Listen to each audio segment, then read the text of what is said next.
Hi, my name is Mitra. I'm a servant. I serve through teaching, coaching, consulting, or any other way that I can find to share what I know with those who want to know. And this Lights On podcast is one of those ways. It was created with consciousness and mindful living in heart. So join us as we travel through many roads of learning and transformation together. And if you enjoy our podcast, please give us feedback by rating us 5-star and share us with others if you think they may benefit from it. On behalf of my team, I thank you for your presence.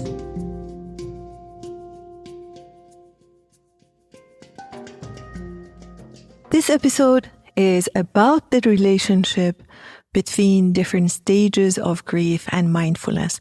I was teaching a class about our relationship with our mind and our thinking mind, and somebody asked about the relationship between mindfulness and different stages of grief, and how do we deal with them when we're experiencing a loss. And by loss, of course, I don't mean just losing a loved one. It could be a loss of an experience, a loss of a job, loss of a lover, a relationship, a friend, and anything that we see of value. And what was fascinating in this conversation was the realization that how when we lose something, its value or their value goes higher in our awareness. So just a suggestion that perhaps if we are more present and more grateful and acknowledging of our experiences and our loved ones while we have them, that may actually help us to deal with that loss. Because if it's outwardly, if it's something or someone, sooner or later, we may no longer have them. And the more we appreciate them and enjoy them and benefit from having them while we have them, the easier it will be when we don't have them anymore.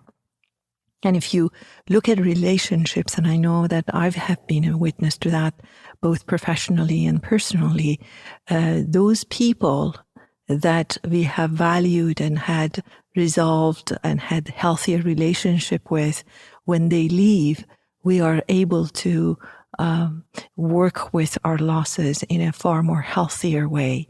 But the more unresolved issues we have with them, the longer it takes to understand and accept the fact that anything and anyone alive one day will no longer be. Let's take a listen together. So if you remember, and if I remember it correctly, the first one is denial. The second one is anger. The third one is bargaining.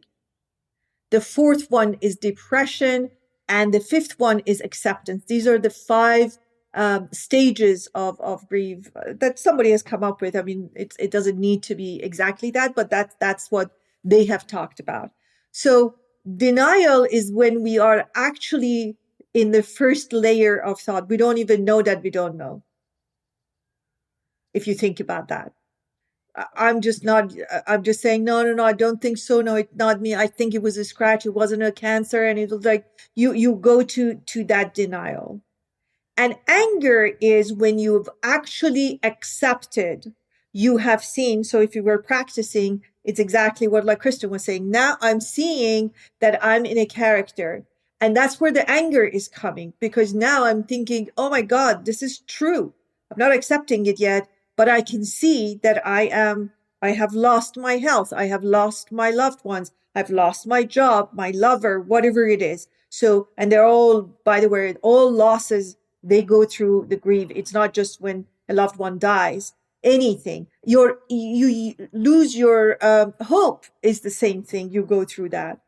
And then when you become aware that you've lost it, as far as how it pertains to mindfulness, you are not in the mindful space. You're thinking that you can negotiate, because they've taught us we can negotiate things in life. We're negotiating our way out.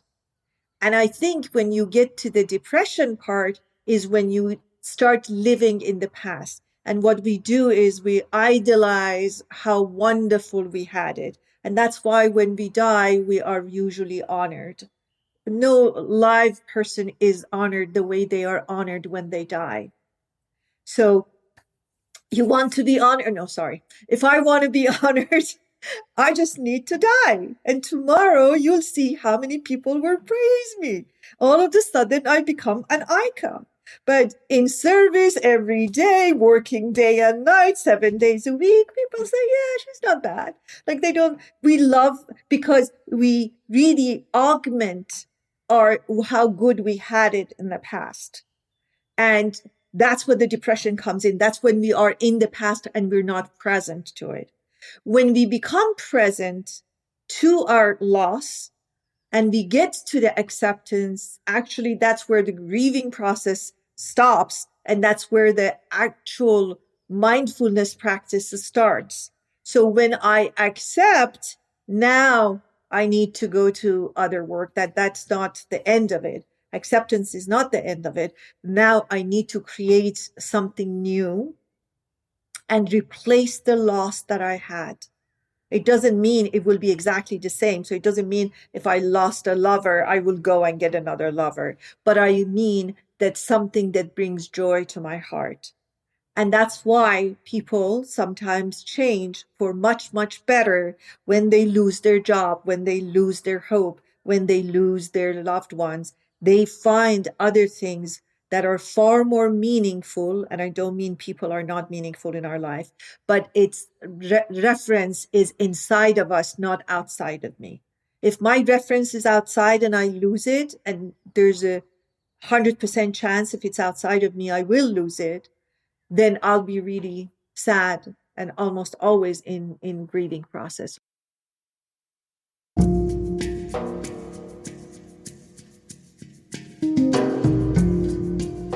Hope this episode answered the question or two for you, or provoked and inspired questions in you.